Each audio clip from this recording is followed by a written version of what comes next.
Nuestro grupo abordará el tema liderazgo y la toma de decisiones. Los integrantes, su servidor Mario Sosa, abordará estilos de liderazgo. Patricia Fuentes abordará el tema funciones del directivo actual.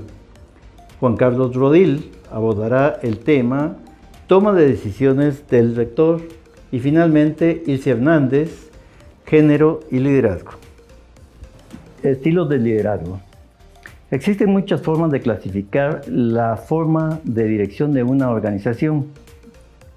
Para nuestro trabajo nos enfocaremos en los estilos de liderazgo y en un primer momento hablaremos de la definición y el concepto de liderazgo para luego describir las distintas formas de ejercer haciendo una clasificación de acuerdo a lo que los teóricos han desarrollado y se han entendido como los más aceptados. El liderazgo, desde que se empezaron a desarrollar teorías sobre este tema, se ha reconocido que el liderazgo puede ejercer de muchas formas y se manifiesta en el grado en que el líder es capaz de influir sobre su equipo para que sus subalternos se esfuercen y de forma voluntaria con entrega para lograr los objetivos y metas de la institución. El líder es capaz de influir y de motivar, de lograr un compromiso de sus subordinados de tal manera que se logren los objetivos utilizando el máximo de sus capacidades e involucrándose también para no quedar como un simple espectador. En la actualidad, el liderazgo ya no se considera solamente como la capacidad de inspirar a los seguidores, sino que se entiende como la capacidad de formar, a su vez, líderes. Para un mundo cambiante, un ámbito colaborativo de co-creación y globalizado. Se proyecta en su comunidad y tiene reconocimiento fuera de la institución. Este nuevo concepto se conoce ahora como el líder 3.0, un líder capaz de manejar la tecnología, crear, gestionar y organizar el trabajo, además de lograr la optimización del tiempo. El líder tiene que estar preparado para la volatilidad, la incertidumbre, la complejidad y la ambigüedad. Conocido ese término como el mundo VUCA por sus siglas en inglés. Estilos de liderazgo. El liderazgo autocrático.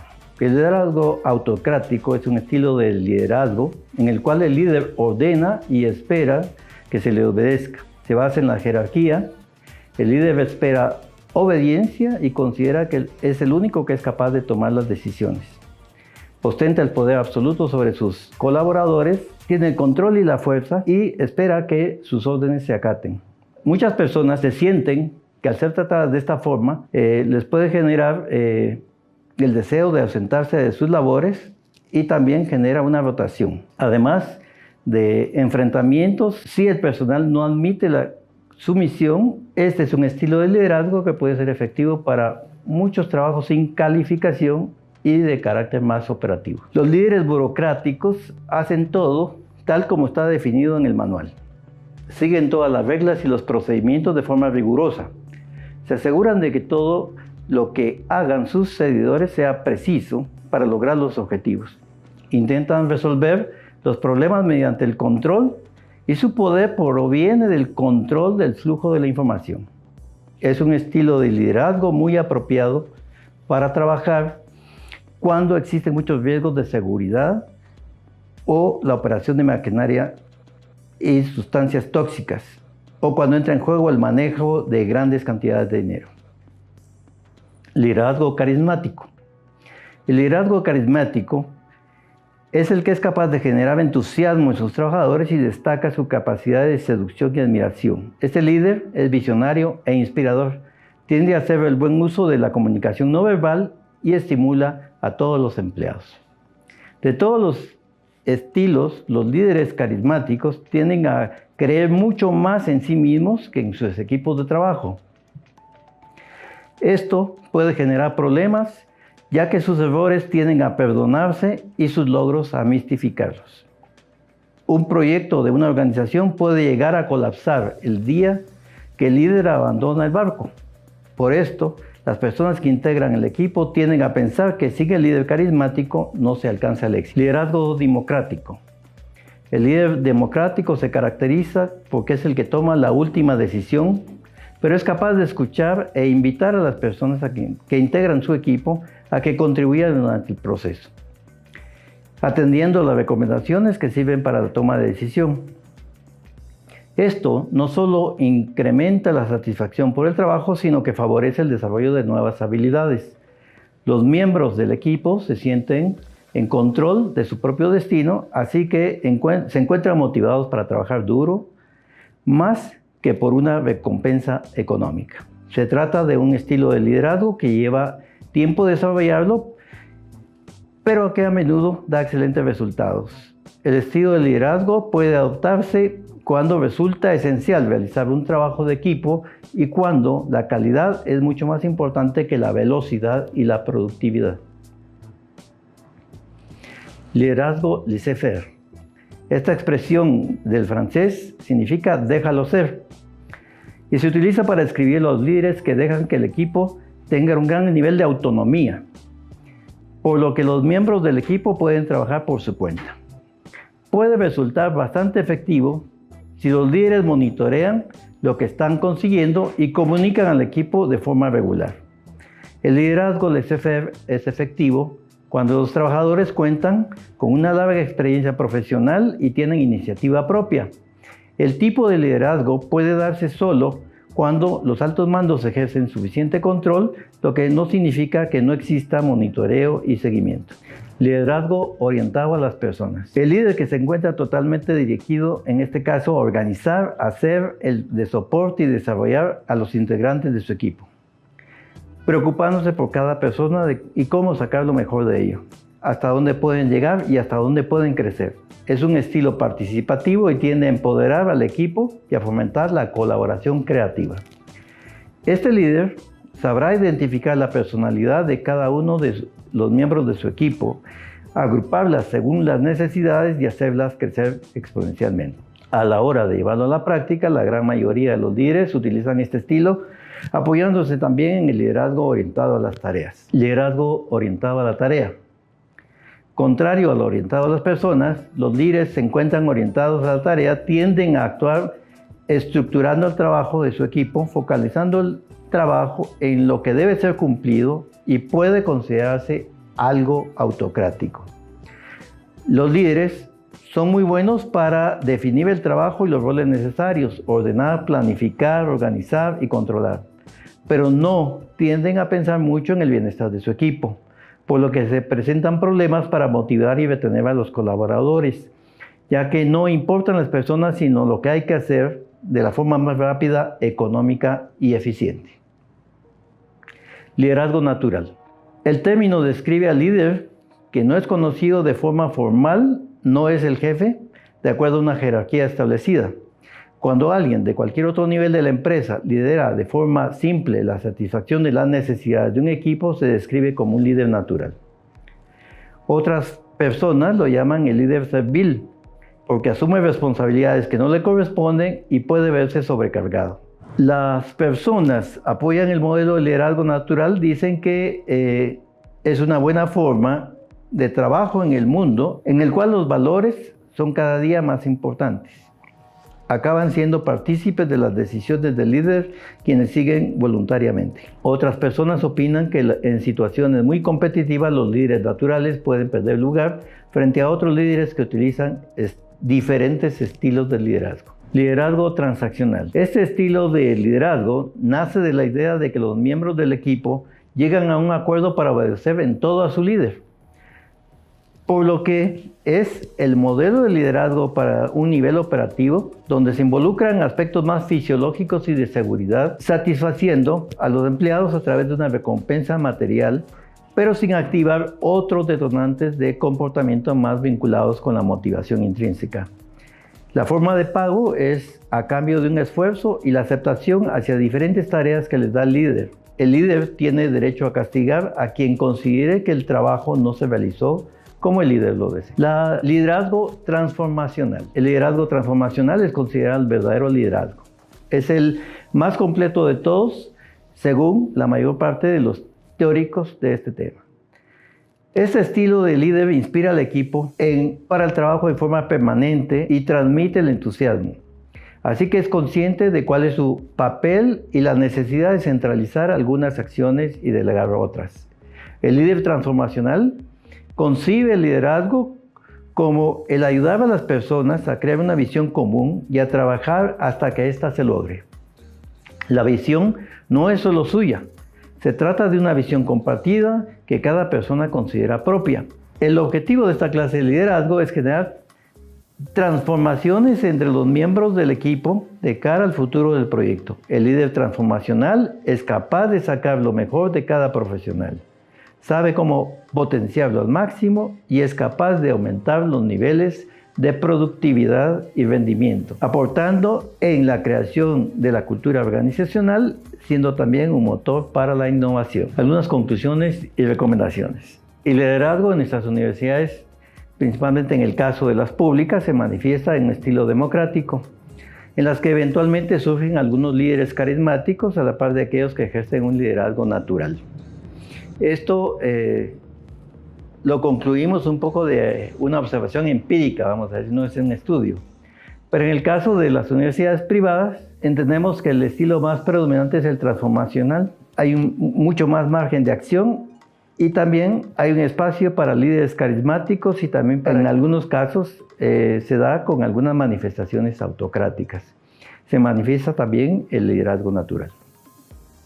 Por el tipo de institución que son las universidades, también muchos equipos trabajan bajo un liderazgo laissez-faire.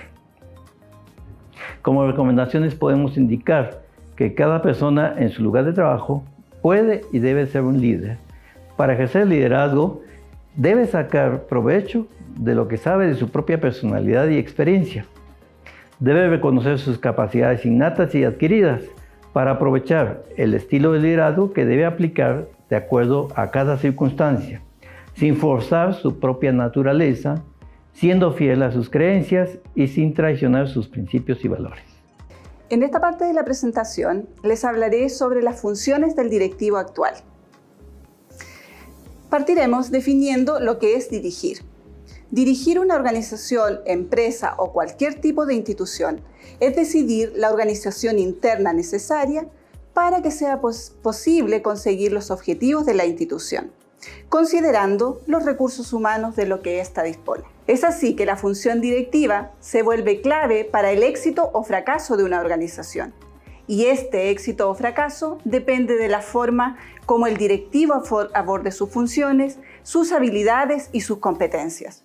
No obstante, en este subtema nos centraremos solo en sus funciones. Son muchos los autores que han estudiado y escrito sobre la dirección de las organizaciones. Los más conocidos son Henri Fayol y Peter Drucker. No obstante, estos y otros autores han evolucionado en estas definiciones, como lo veremos más adelante.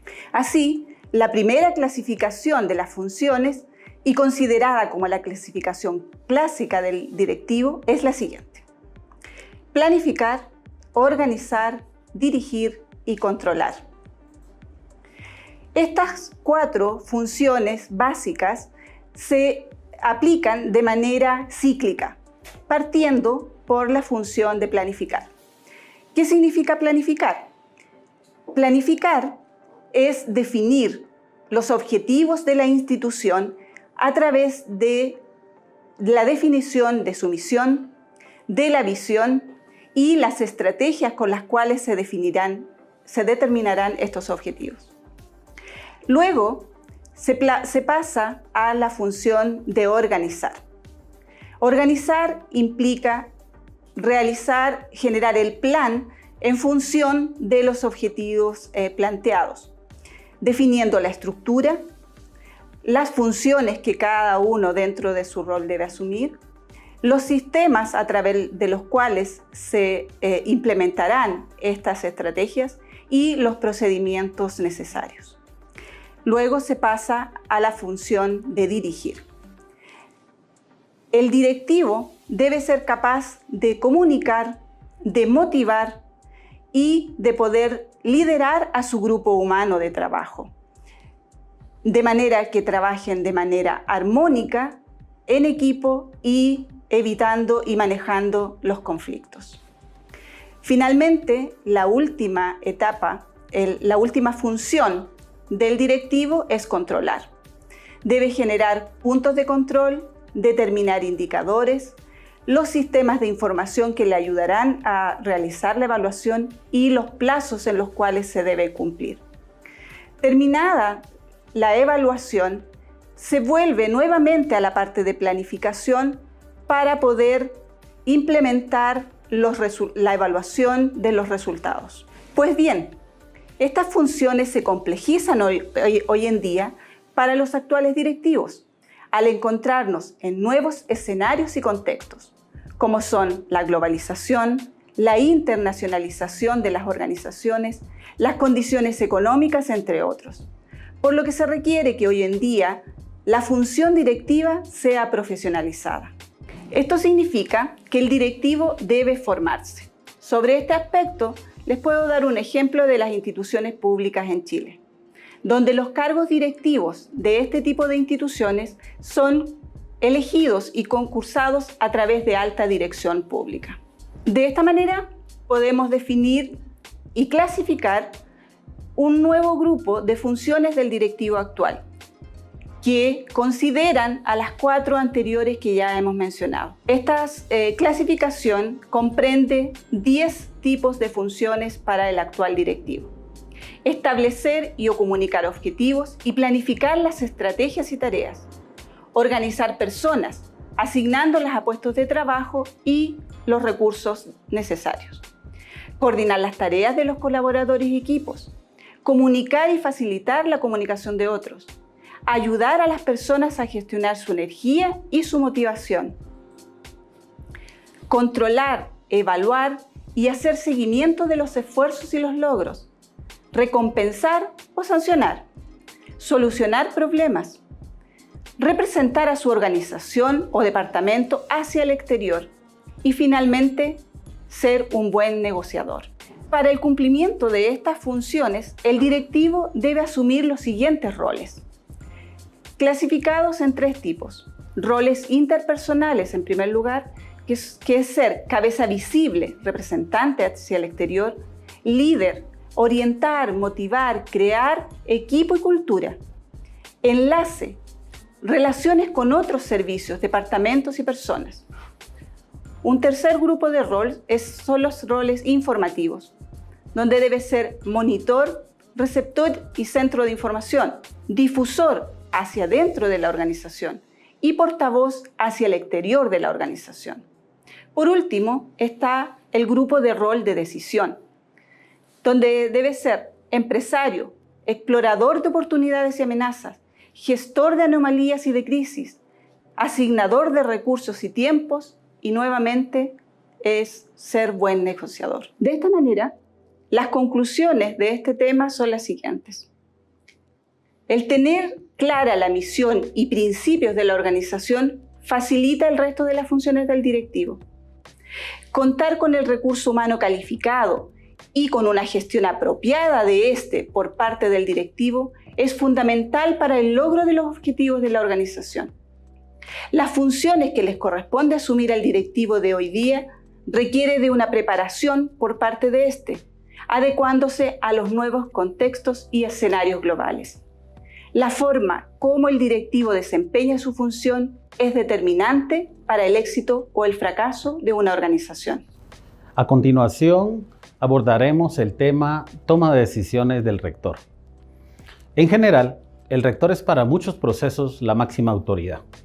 Esto es lógico y consecuente con su situación dentro del organigrama universitario y desde el punto de vista jerárquico.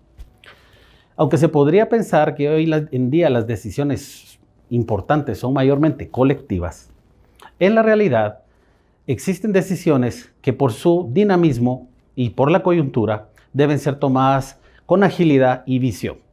La única forma de hacer esto es a través de la máxima autoridad y de una decisión unipersonal. En específico, las diversas partes de la toma de decisión pasan por algunas diferentes etapas. La primera etapa es la coordinación de esfuerzos. El rector asigna a las diferentes tareas en función a los puestos de gestión y procura mantener los ejecutivos en sintonía. Evalúa que sus ejecutivos sean lo más productivos posible. A continuación es la comunicación. El rector debe transmitir sus indicaciones y directrices de manera clara. A su vez, los ejecutivos deben de informar lo conducente al rector. En este proceso se sucede el intercambio de ideas, el reporte de lo actuado y sobre todo la retroalimentación. La motivación es la siguiente etapa. Es una responsabilidad del rector también y aquí debe de impulsar la acción de sus ejecutivos y de la universidad en general. Debe de hacerlo de una forma que incentive la productividad y la consecución de los objetivos y directrices. Siguiente tenemos la supervisión. Aunque es una de las tareas clásicas de un líder, esta es un poquito más que solo verificar las órdenes y directrices y actividades que se realicen. También debe de ejercer la autoridad para conseguir que esos ejecutivos de alto nivel tengan su máximo rendimiento. A continuación tenemos la integración. Debe crear y mantener equipos de trabajo que funcionen juntos y que se desarrollen en sus labores en coordinación con otros equipos de otros niveles de la administración. Luego, la planificación. Establecer los objetivos y la forma de su consecución. Organización. La agrupación de los recursos con que cuenta, hacer un inventario de esos recursos y hacerlos que trabajen en obtener los resultados de manera óptima. El control. Aseguramiento que las actividades vayan de acuerdo a lo planificado. Si no se puede alcanzar lo planificado, entonces se depriva a la organización de llegar a su máximo potencial. La delegación. Es la cesión que el rector hace de su autoridad en determinada materia para un determinado fin.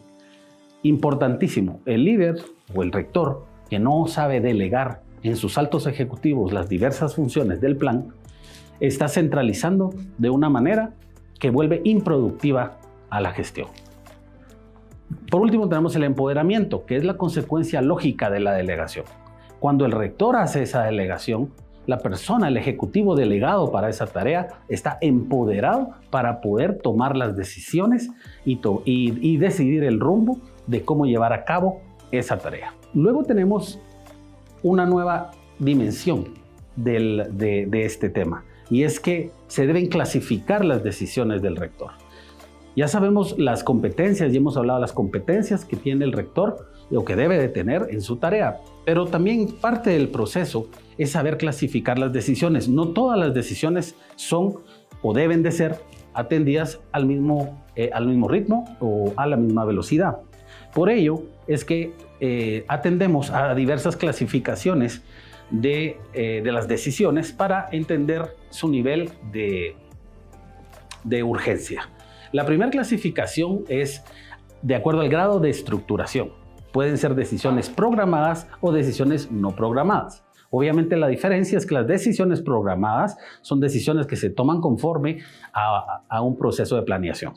La decisión no programada es una decisión que no está prevista, es espontánea y es repentina. En estas, sobre todo tipo de decisiones, es cuando debe de ser el rector o la persona empoderada por el rector muy ejecutivo.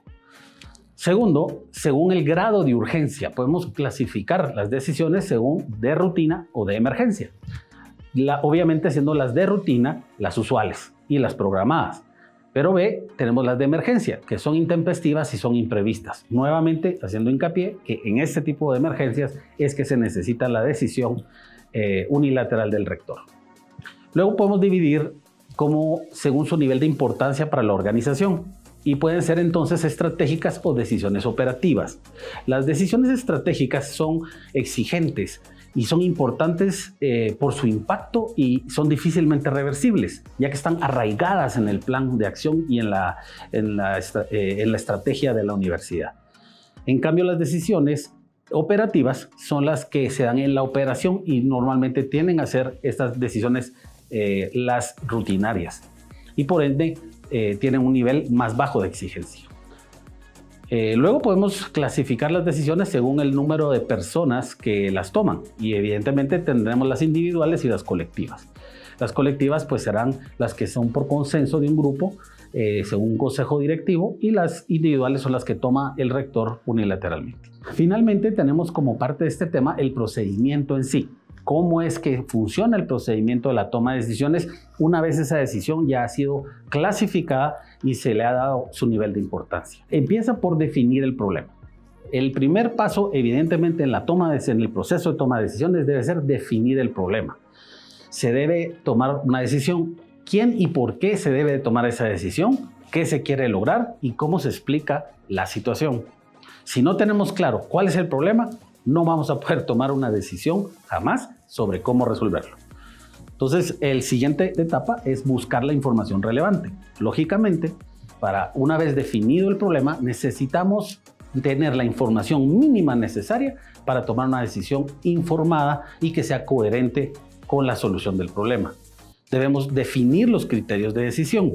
Si no sabemos cómo vamos a definir los criterios, entonces no tenemos idea de cómo evaluar las diferentes partes del proceso y no vamos a poder tampoco evaluar las alternativas, porque el siguiente paso evidente es identificar esas alternativas. Entonces, estos dos pasos van de la mano, ya que para poder tomar una buena decisión debemos ver el problema, una situación desde todos los distintos ángulos y analizar si no existen posibles soluciones ya desarrolladas para el problema o encontrar soluciones alternativas. No es lo mismo tener que inventar una solución o tener que salir adelante con una nueva solución que ya usar como referencia una solución que ya existe y que ya hayamos comprobado como una buena práctica. El siguiente etapa es el análisis de los resultados posibles para cada alternativa. ¿Cómo vamos a evaluar cada alternativa? ¿Qué peso le vamos a dar? Regresando a la idea de los criterios. ¿Cómo vamos a evaluar esas alternativas? Precisamente identificando las resultas de cada uno. Al identificar las resultas de cada uno, nos permite tomar el siguiente paso, que es seleccionar la alternativa ganadora. Al ya definirnos cuál es la alternativa ganadora, que es la que vamos a implementar, entonces pasa en la siguiente etapa. Esta es una etapa donde la mayoría de personas o la mayoría de ejecutivos se pierden porque piensan que al haber tomado una decisión, al haberse informado lo suficiente para tomar una decisión, esta ya está perfecta. Y no es así. El paso más importante viene adelante, que es la implementación de lo decidido. Es que hay que ejecutar una decisión o esa ejecución en la realidad no sirve. Al haber ejecutado y el transcurso de la ejecución, evidentemente, tenemos al final de esa actividad revisar los resultados. Tenemos que evaluar el nivel de éxito que tuvo nuestra alternativa, conseguir retroalimentación y sobre todo apuntar las lecciones aprendidas. En conclusión, el proceso de toma de decisiones del rector es un proceso mayormente unilateral, ya que lo toma por sí y para sí. Sin embargo, es importante mencionar que el rector es el funcionario ejecutivo más relevante de la universidad. Sus decisiones deben ser certeras, así como oportunas. Las decisiones no pueden ser empíricas y espontáneas, sino comprensivas y sopesadas, tanto en el ámbito económico como en las áreas importantes también, como es el área laboral y el área estratégica.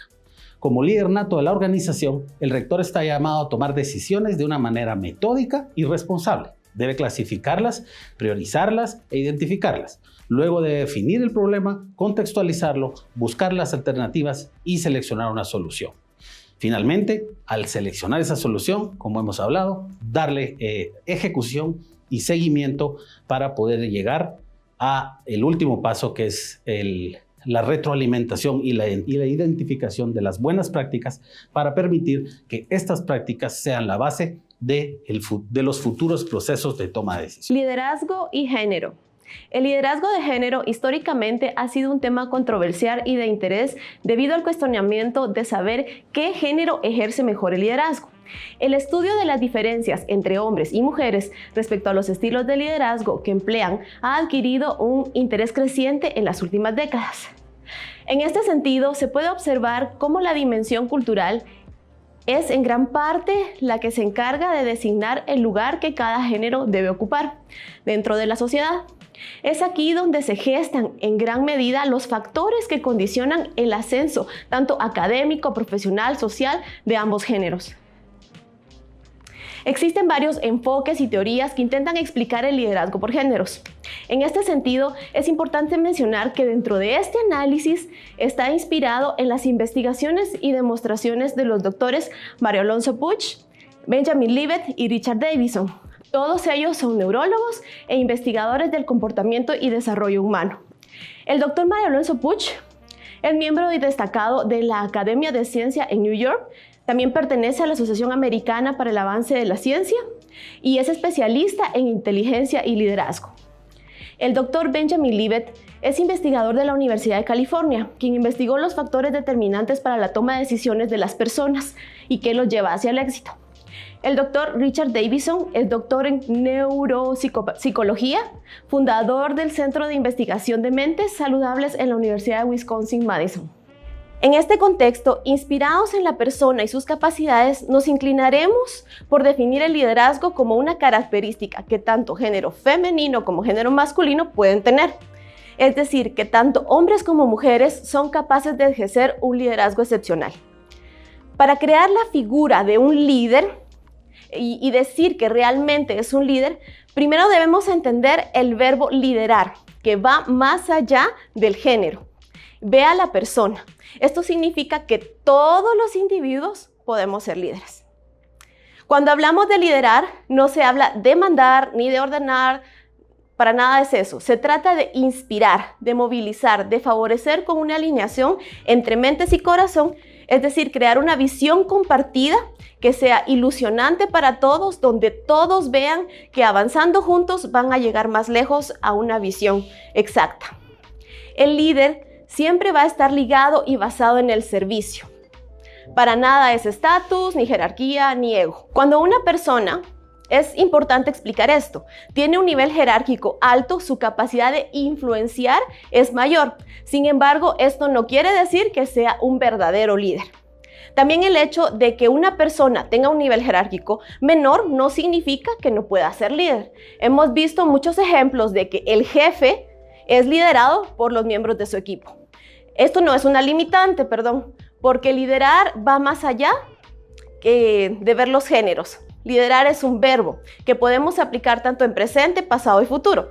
Yo puedo decir hoy voy a liderar, hoy voy a inspirar o voy a motivar a otros seres humanos a crecer en su potencial. Claro, estamos hablando de un liderazgo sano, de un liderazgo transformacional que genere una cultura de liderazgo y como vemos, esto va mucho más allá de la división cultural que hemos venido viendo históricamente de los géneros. Bueno, para ser un líder existen 4 características que definen la capacidad de un líder o una lideresa para influir en su entorno. La primera es competencia.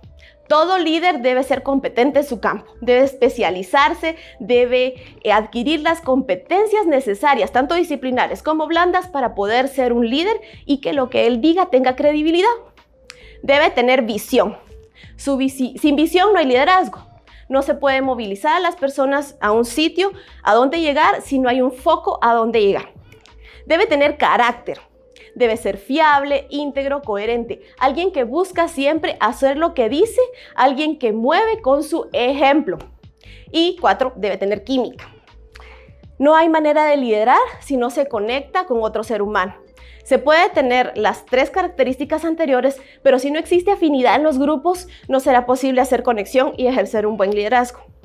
Aunque se tengan las 4 características, el liderazgo debe fluir de manera natural, porque el liderazgo no se fuerza, el liderazgo sucede. El líder no impone, el líder atrae por su forma de ser y estar. Estas 4 características también se pueden trabajar y se pueden formar. En este sentido, surge una interrogante muy importante que hemos venido arrastrando por décadas y que en este análisis pretendemos darle una respuesta coherente. ¿Un líder nace o se hace? Bueno, existen personas que nacen con capacidades más desarrolladas que otros para influir por su forma de hablar, su forma de mirar, la forma de enfrentar los desafíos y su presencia hace que otras personas admiren su forma de ser y estar porque es permanente y natural. Se nota en los niños pequeños, aquellos que se atreven a liderar al grupo sin saber que lo están haciendo.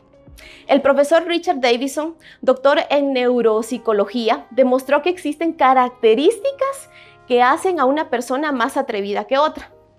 No pueden existir un líder o lideresa que no sea atrevido y empuje al grupo. Un ejemplo de líder que se hace y que se puede formar, aunque haya nacido con menos capacidades, es Mahatma Gandhi, que desarrolló sus estudios superiores en Londres.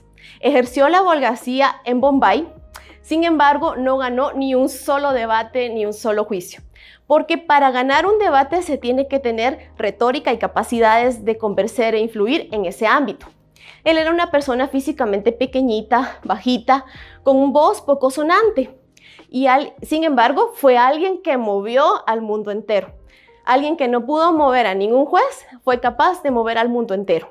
Él es recordado como líder político que liberó a la India de los británicos luego de varios siglos de represión. Esto fue en 1947 y él sigue siendo recordado como un líder y como un héroe que sacó a su país del caos.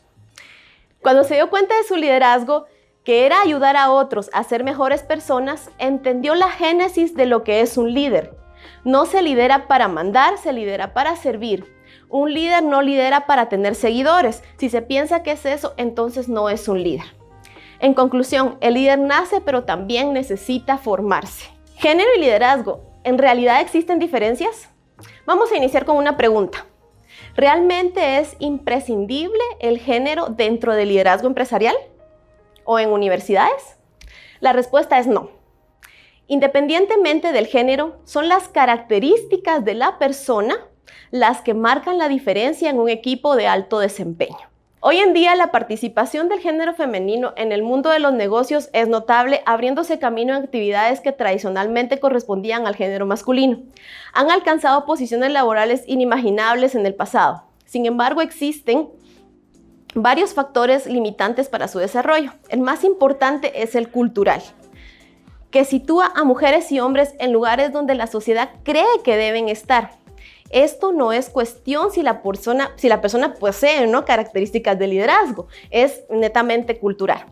Es acá donde todos debemos adoptar la cultura de que todos podemos ser líderes sin importar el género. Depende de nuestras características como persona. En un artículo publicado en la revista Iberoamericana sobre calidad, eficacia y cambio en educación, RECEI, titulado Liderazgo en la Universidad, perfil de las mujeres y hombres gestores académicos de la Universidad de Sevilla. Este artículo presenta y discute resultados obtenidos de 2 investigaciones sucesivas sobre los estilos de liderazgo, las necesidades formativas y las bases de poder puestas en juego por mujeres en el primer estudio y hombres en el segundo estudio, a cargo de organizaciones de educación superior. Se centra en la primera fase de carácter descriptivo de ambos estudios, basado en un cuestionario diseñado ad hoc respondido por 136 mujeres y 129 hombres. Los datos fueron procesados usando un paquete estadístico. Los resultados muestran solo sutiles diferencias entre los estilos de liderazgo y las necesidades formativas de ambos grupos. En consecuencia, se sugiere que la investigación se centra en el modo en que tanto hombres como mujeres afrontan distintos problemas más que en buscar diferencias en sus estilos de liderazgo. Sus conclusiones y hallazgos muestran que las mujeres gestoras en la universidad no despliegan un estilo de liderazgo distinto al de los hombres. Las diferencias radican principalmente en la prioridad de las actividades que realizan. Otro artículo publicado en la Universidad de San Andrés y Arizona State University, titulado Género y Liderazgo en la Universidad Española, un estudio sobre la brecha de género en la gestión universitaria, fue realizado con el propósito de ofrecer una descripción de la presencia de las mujeres en los ámbitos de gobierno más importantes de las universidades públicas españolas, los rectorados y los decanatos de facultades o direcciones de escuelas técnicas. El indicador utilizado en el estudio es un índice de distribución que señaló el porcentaje de mujeres y hombres en cada colectivo analizado. Los resultados obtenidos ponen de manifiesto que las elecciones para dichos puestos van orientadas más a las competencias, especialización y afinidad, no a diferencias de liderazgo, de género. Además, se determinó que las autoridades académicas, a la hora de confrontar sus equipos de gobierno y de trabajo, han iniciado la toma de decisiones tomando en cuenta ya el principio de igualdad de género. Y también tenemos el artículo desarrollado por la doctora y economista Silvia Saravia Matus, titulado Género y Liderazgo, Perspectivas, Historias. Ella concluye su artículo de la siguiente manera: los estudios de alta gerencia muestran una nueva tendencia de liderazgo. Se trata de la adopción del estilo de liderazgo andrógino, que disminuye los impactos de género. Se conjugan los mejores rasgos de los estilos masculino y femenino, sin duda alguna. Estas combinaciones puestas en práctica reportarán grandes y mayores beneficios para la vida en comunidad, porque a fin de cuentas el ser humano debe optar siempre por el equilibrio y la síntesis de todas sus facetas, dejando atrás los prejuicios y las dañinas posturas extremistas en cuanto a liderazgo y género. En conclusión, para ser líder no se necesita pertenecer a un género. En especial, se necesita accionar para inspirar a otros a ser más y mejores. El líder no está determinado por el nivel jerárquico o por el nivel económico, está determinado por sus competencias, su visión, carácter y química que mueve y motiva a los demás. El líder o lideresa algunas veces tiene que empujar, jalar, apoyar, hacer lo necesario para motivar a quienes lo necesiten, ya que el liderazgo implica un proceso de influencia sin importar el género. El liderazgo que ejercemos de forma natural y espontánea en nuestra vida cotidiana es una herramienta básica para el trabajo en organizaciones políticas, sociales, económicas, universitarias, donde tanto hombres como mujeres en conjunto realizan labores de mejoras de la sociedad y el mundo. Solo comprendiendo que el liderazgo es una acción, romperemos estereotipos y generaremos una cultura más inclusiva, donde se vea verdaderamente la esencia del liderazgo, que no está ligado al género, sino ligado a las características de las personas. Y por último, de manera objetiva, no son mejores líderes las mujeres que los hombres, como tampoco lo son los hombres de las mujeres, y que son las circunstancias las que han de definir quién es el adecuado para liderar determinado proyecto o gestión empresarial. Gracias.